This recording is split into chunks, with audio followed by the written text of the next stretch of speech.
Martín, ¿cómo estás? Adrián, Rocío, Dayana, José, te saludan de este lado. Hola Adrián, Rocío, José Y y, Dayana, Diana, ahí va. y Dayana. ¿Cómo están? Buen día. Un gusto conversar con ustedes. igualmente. Bueno, Qué mucho equipo trabajo me grande imagino, que ¿no? tienen ahí, ¿eh? Qué ¿Cómo? equipo grande tienen ustedes ahí. Sí, por suerte sí, acá en Show CDC, acá en General Roca. Seguramente Muy alguna bien, vez has pasado por la radio. muy Eh, bien. bueno, justamente queríamos charlar con vos porque están con mucho trabajo en comisiones, ¿no? Y antes de arrancar y analizar un poquito la ley de base, que ya lo hemos hablado ayer, después si querés te cuento porque hablamos con Mónica Silva y nos adelantó algunas cuestiones, Sí.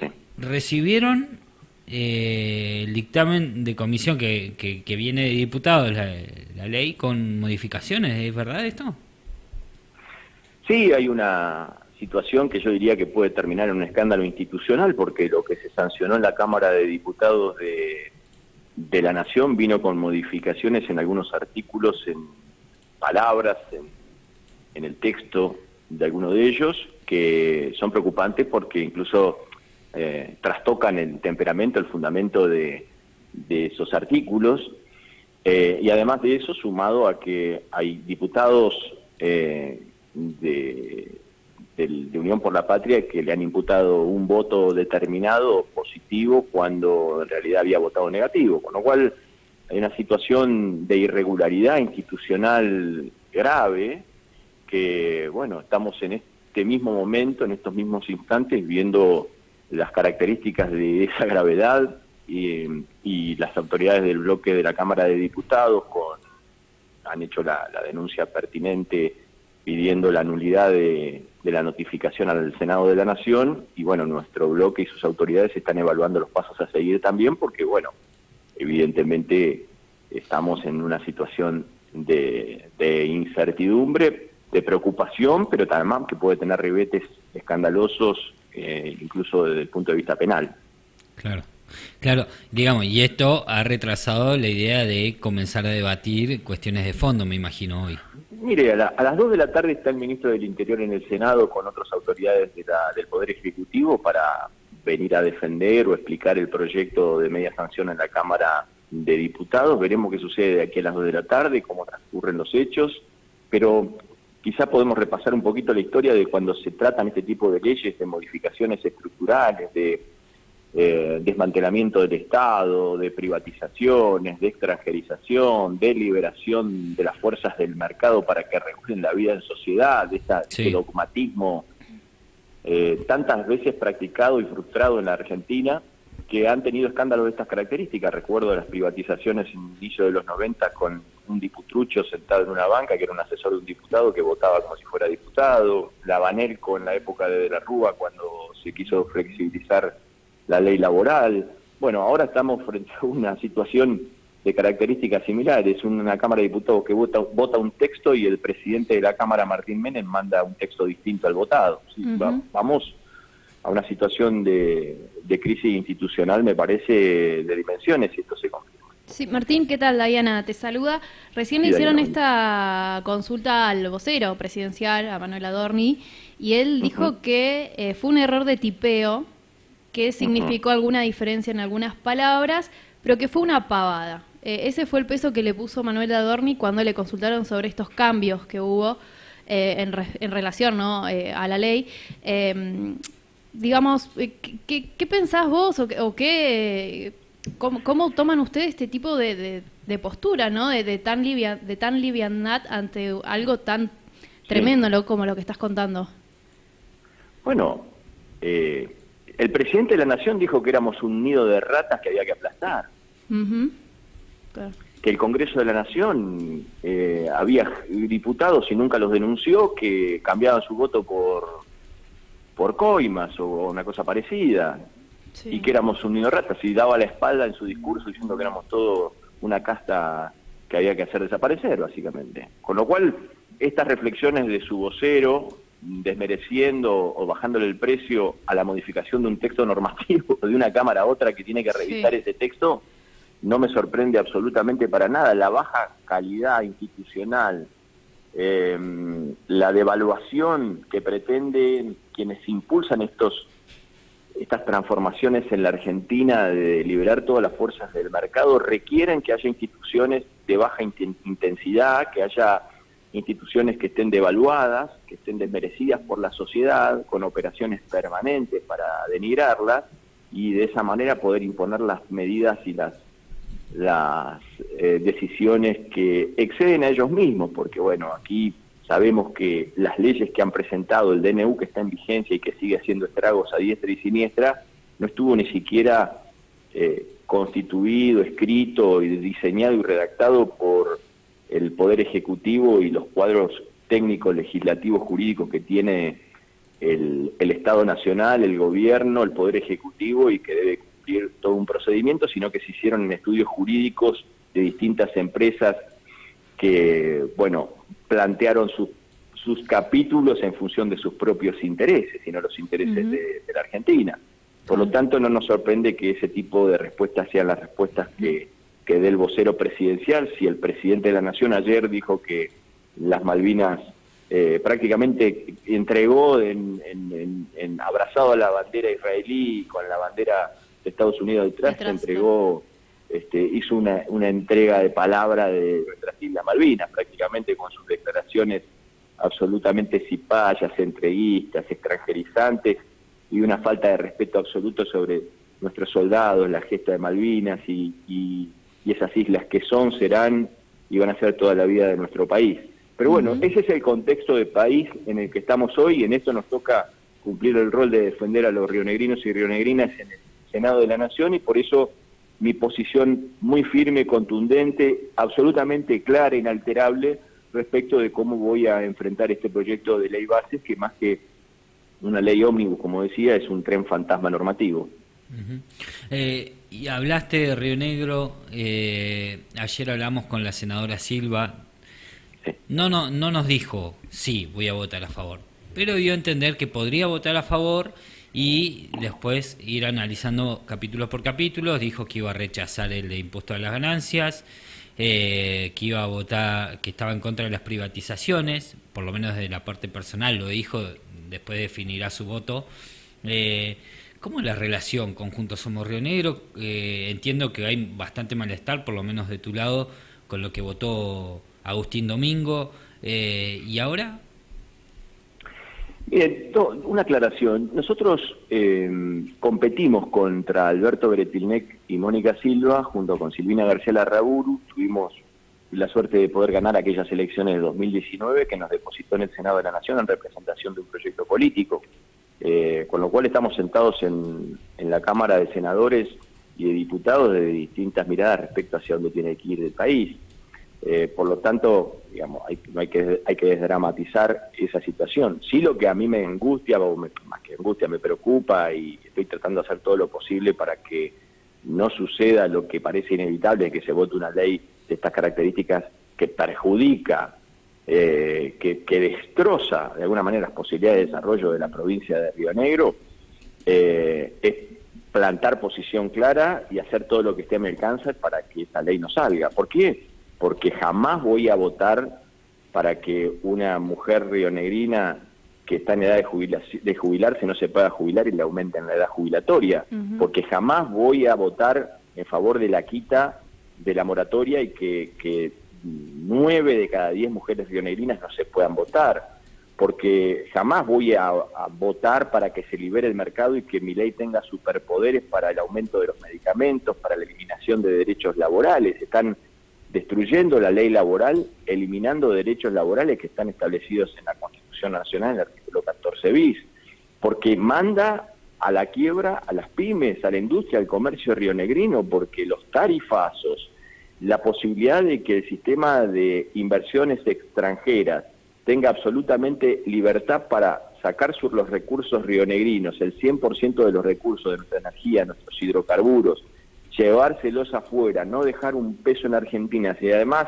abrir las importaciones para que nuestras pymes caigan en desgracias, y además no obliga ni siquiera a esas inversiones a que tengan relaciones contractuales con las empresas, pequeñas y medianas empresas de servicios de nuestro país, de nuestra región o de nuestra provincia, bueno, las pone en una situación ya de cerrar la persiana, de bajar la persiana y de ponerle candado y cerrarlas definitivamente, y eso es menos trabajo, menos movilidad social ascendente, porque Claro. paraliza la obra pública, porque definitivamente el desfinanciamiento del presupuesto, las atribuciones que le dan al Poder Ejecutivo, la posibilidad de privatizar Aerolíneas Argentinas, de privatizar empresas estratégicas del Estado, de desfinanciar el CONICET, de desfinanciar la ciencia y la tecnología, de eliminar el procrear, de eliminar la obra pública que haga que no se puedan continuar obras estratégicas para nuestra provincia, nuestros municipios, que se desfinancia absolutamente la posibilidad de lo que significa obras que pueden dar trabajo, que además mejoran la infraestructura, la conectividad, y que permite que un intendente pueda hacer cordón cuneta en un barrio, que pueda hacer cloaca, que pueda hacer agua, que pueda hacer energía, con recursos que son de todos los argentinos y que le corresponden a la provincia de Río Negro. Yo jamás podría votar en favor de eso bajo ninguna excusa, ni bajo ningún articulito que diga, no, yo lo que sucede es que logré tal cosa, pero bueno, el 99% es malo, pero hay una cosa que logré. Claro. Es una excusa que me parece que se cae de maduro, que no tiene ningún tipo de viso de solidez. Miren, Río Negro, la coparticipación de Río Negro cayó 50.000 millones de pesos en estos 3 meses de mi ley. El Fondo Nacional del Incentivo Docente desapareció. Significan 1.100 millones de pesos mensuales para la provincia que no lo está recibiendo, y le estamos votando leyes que van a profundizar ese arbitrio, esa arbitrariedad del presidente para desfinanciar el sueldo de nuestros docentes. El Fondo Compensador del Transporte, que subsidiaba el 60% de la tarifa para que una persona de Roca pudiera ir a Chipolete y para que una persona en Bariloche pueda transitar dentro de Bariloche, que es extensísimo, y poder pagar un boleto accesible, eso desapareció y no lo estamos reclamando, ni siquiera estamos poniendo como condición para votar algo de la ley cuestiones que va de suyo, son parte del derecho que tienen este país, que se precia de ser federal, de tener sus recursos para poder ofrecerle mejor calidad de vida a su gente. Entonces me parece que estamos arrodillándonos frente al poder central, centro porteño, entreguista, extranjerizante, antiderechos, que está incluso desfinanciando fondos que son, cuando aparecen los incendios todos nos quejamos, pero están desfinanciando el fondo de lucha contra los incendios, el fondo de protección del medio ambiente, están desregulando absolutamente todo para que no haya control de nada y que pueda el impacto ambiental de las empresas extranjeras que van a desarrollarse en nuestra región van a ser un desastre con nuestros ríos, con nuestras aguas, con nuestras napas, con nuestras bellezas naturales. Me parece que Río Negro no se puede arrodillar frente a ese poder central o centralista porteño. Y más allá de Río Negro, digo, hay varios gobernadores también del resto de la Patagonia que han dicho que hay ciertos puntos que favorecen a la zona patagónica. ¿Por qué crees que ponen esta postura, ¿no? De decir, bueno, hay algunas cosas de la ley bases que sí, que están buenas, que nos favorecen, cuando, bueno, acabas de mencionar, ¿no?, un par de cuestiones que tienen que ver con todo lo contrario. Mire, yo no le encuentro un solo punto favorable para la provincia, para las Patagonias. Uno solo.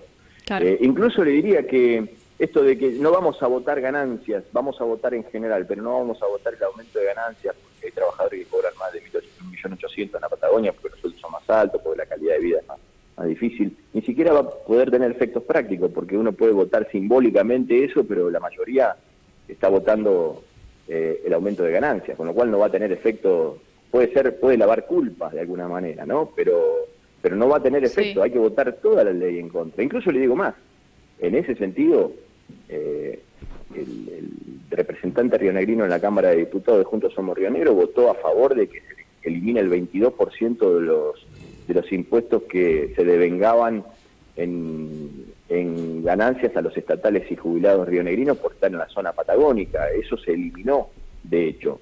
Entonces, bueno, le estamos bajando los impuestos a los ricos con bienes personales y le estamos subiendo los impuestos a la clase media con ganancias. ¿Yo cómo puedo votar para que los rionegrinos ricos paguen menos impuestos y los rionegrinos de clase media, trabajadores, humildes, paguen más ganancias? ¿Por qué? Porque dejamos el artículo de zona fría, pero si zona fría para pagar un poquito menos de la factura de gas, pero si estamos dando facultades al presidente de la Nación para que haga lo que quiera con las tarifas, y además estamos permitiendo que que se paralice la obra pública, que se le saquen los derechos a los trabajadores, que las mujeres no se puedan jubilar, que se le quite la de vengar el 22% del impuesto a la ganancia a los estatales, se elimina la moratoria, se deja que ingresen todas las inversiones, incluso inversiones que pueden estar devenidas porque no van a tener ningún control del narcotráfico, de la trata de personas, de lo más mafioso del mundo a la Argentina, para extraer nuestros recursos y desproteger nuestras pymes. Claro. Vamos a permitir que siga la caída del consumo, de los salarios, vamos a permitir que sigan los tarifazos a diestra y siniestra, pero logramos que se incorpore, que no se quite zona fría. Es decir, me parece que no hay ningún negocio bueno para la provincia de Río Negro. Favorable. Ninguno. Sí, le quería consultar si, bueno, en ese camino, ¿no? Y en en este contexto, ¿no? De lo que estamos hablando, ha podido dialogar con García Larraburu, ver también por qué lugar va a ir en cuanto a lo que va a ser la votación.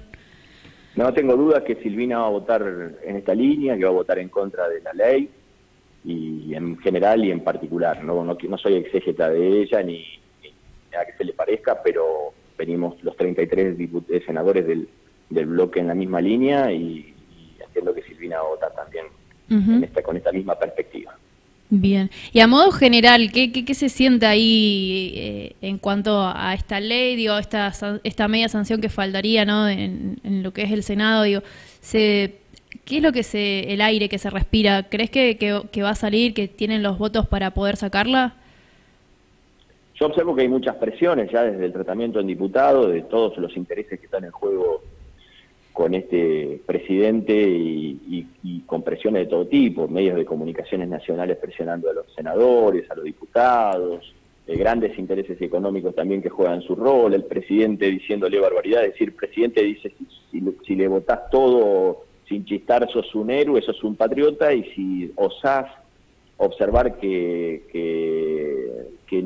estás en desacuerdo total o parcialmente, sos una rata inmunda que hay que hacer desaparecer. Lo cual, digamos, la presión que sienten fundamentalmente aquellos, puede ser senadores o diputados que quizás no están acostumbrados a este tipo de presiones o que los afecta más, bueno, siempre puede llegar a tener sus efectos, pero que se queden tranquilas los rionegrinos y las rionegrinas que este senador no es pasible de ser presionable bajo ningún punto de vista. Claro.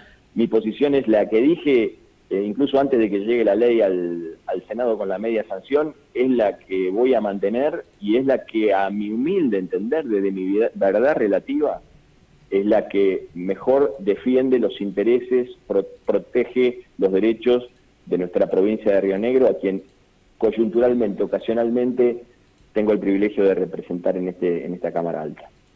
Bien. Recién, bueno, hacía un repaso, ¿no? de todos los puntos negativos que tiene esta ley, también las medidas que ha sacado el Gobierno Nacional desde que asumió, y de cómo esto lo afecta, ¿no? El día a día de no solamente los rionegrinos y las rionegrinas, sino de todos los ciudadanos de la Argentina. Quería consultarle, ¿es momento de que la gente empiece a reaccionar ante esta situación, ante esta realidad que se está viviendo? Digamos, parte del análisis que muchos hacían cuando ganó Milei era, bueno, la gente quizás está harta, quería un cambio. Sí. Se hablaba mucho de esto. Ahora, con estas medidas que se están tomando, digo, ¿cuándo es el momento como para que la gente reaccione a lo que está sucediendo? A mí me da la sensación de que no se pueden advertir ni hacer futurología respecto de cómo va a transitar la emoción y las condiciones materiales de la sociedad frente a un gobierno tan particular como este y un presidente de las características también que nos ha tocado en esta oportunidad. Pero sí tengo una sensación que está también dada por los datos. Me parece que más allá de lo que podamos decir o hacer los diputados, los senadores, que es mucho por el rol que tenemos y nunca es suficiente, sí. El pueblo en las calles y la sociedad en su conjunto reclamando y poniendo la voz del pueblo en la vida pública es la que va a poder revertir esto. acompañada por quienes pensamos como ellos, observamos la misma situación social. Pero cuando una persona llega a su casa, más allá de la bronca con la política, con las instituciones, con el expresidente, con los ex senadores, con los actuales, etcétera, etcétera, ve que no puede, no ya comer el asadito del domingo, no ya irse de vacaciones, no ya no poder ahorrar, sino que no puede comer, no puede llegar a la noche con un plato de comida como corresponde, que no puede pagar la tarifa porque le aumentaron las expensas, la luz, el gas, el agua, 300, 400%, porque su mamá no se puede jubilar porque ya no tiene la moratoria y no tiene de dónde sacar recursos, porque los medicamentos son de imposible acceso y se puede morir un familiar, Dios no quiera, porque no puede llegar a comprar el medicamento, porque la obra social ya no lo cubre, porque se tuvo que bajar de la prepaga, porque el hospital no funciona, porque la inseguridad aumentó, etcétera, etcétera. Me parece que, por eso hablo de que vamos camino a una tragedia social, es porque esos efectos que tiene en cada una de las familias argentinas va a terminar, me parece, expresándose de alguna manera, y generalmente el pueblo cuando estalla y se expresa, bueno, tiene en las plazas públicas una voz que es muy potente y que si los gobiernos, los poderes centrales no la escuchan y no revierten y no dan un cambio de timón, bueno, puede tener consecuencias institucionales. Esto lo hemos vivido ya en la Argentina y creo que, bueno, si esto se profundiza, me parece que puede encaminarse por ese lado porque la gente no va a soportar este ajuste inmoral, ilegal, inconstitucional e inhumano. Bien. Bueno, Martín, ¿cómo continúa entonces la actividad hoy, más teniendo en cuenta estas modificaciones con las que se encontraron? Una cosa más. Sí decirte que evidentemente nosotros somos parte de una generación, por la voz que les escucho, el tono de la voz, somos más o menos de la misma generación, un poco más, un poco menos. Sí, lo que tenemos que dar un mensaje de optimismo futuro, porque nosotros tenemos que reconstruir esta situación, aprendiendo de nuestras glorias, de nuestras tragedias, de nuestros aciertos, de nuestros errores. Tenemos una responsabilidad generacional, diría, de poder ofrecer a los rionerinos y a las rionnerinas y a los argentinos y a las argentinas como generación una alternativa de futuro en la que proteger lo nuestro, proteger nuestra industria, proteger nuestras pymes, proteger a nuestros abuelos, proteger a nuestros pibes, generar condiciones de vida más dignas, enfrentar los desafíos de renegociar una deuda externa ilegal y legítima que está poniendo condicionalidades a nuestro país, tener una política digna internacional en relación con los pueblos del mundo, etcétera, etcétera, es una responsabilidad generacional que debemos asumir y no tenemos que esquivarle al bulto. Por eso me parece que de a poco tienen que empezar a aparecer también nuevos actores, nuevas voces, con esa impronta, y que además también tenemos el reflejo y el espejo de algo que ya vivimos en Argentina en el 2003 y 2015, que supimos con aciertos y con errores tener ejemplos, cuando se renegoció la deuda externa con Néstor Kirchner, cuando se recuperó el presupuesto universitario, cuando se crearon universidades, se recuperaron los científicos, se recuperó el valor de nuestra industria y se pudo recomponer aquella industria que estaba totalmente desplomada, ponerla casi al 100% de su capacidad operativa, cuando cada vez que había un problema estaba el Estado presente, cuando caían cenizas en Bariloche y estaba el Estado para sostener al sector público y privado, cuando hubo una pandemia también estuvo el Estado para sostener el sector público y privado, porque supimos construir herramientas para que la gente pueda tener acceso a un crédito para una vivienda, porque supimos conquistar derechos para que nuestras mujeres se puedan jubilar, para que nuestros abuelos que toda la vida trabajaron y su jefe no le aportaron puedan tener una obra social y una jubilación, porque un discapacitado pudo tener acceso a una pensión digna y poder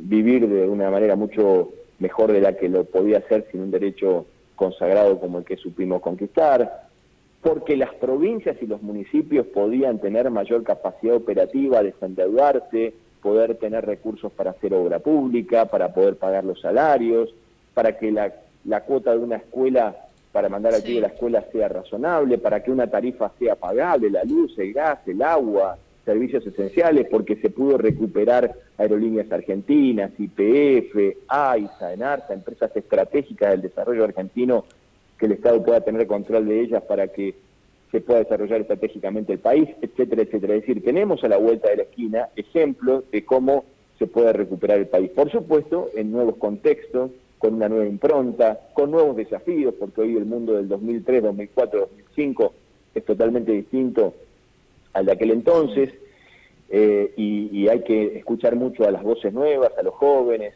las nuevas tecnologías, la inteligencia artificial, la conectividad, la globalización, los nuevos derechos que que han aparecido en estas últimas 2 décadas. Y bueno, y eso me parece que requiere de una nueva generación también que esté dispuesta a ponerle el pecho a las balas y hacerse cargo de esta situación. Bien. Bueno, Martín... Disculpen por la extensión. Perfecto. Bueno, estaremos atentos a ver cómo continúa hoy la jornada en relación a la actividad, ¿no? Más con estas modificaciones que se mencionó y que de las cuales se están hablando. Aquí estaremos. Ahí estaremos. Bueno, muchas gracias. Gracias a ustedes. Un abrazo grande y los felicito por el trabajo. Chao, chao. Chao. Bueno, hablábamos con Martín Doñate, senador de Unión por la Patria, sí, en representación de la provincia de Río Negro, sobre lo que tiene que ver con la ley bases, que hoy se comenzaba a trabajar en comisiones allí en el Senado, con modificaciones. Atención porque era lo que se estaba denunciando desde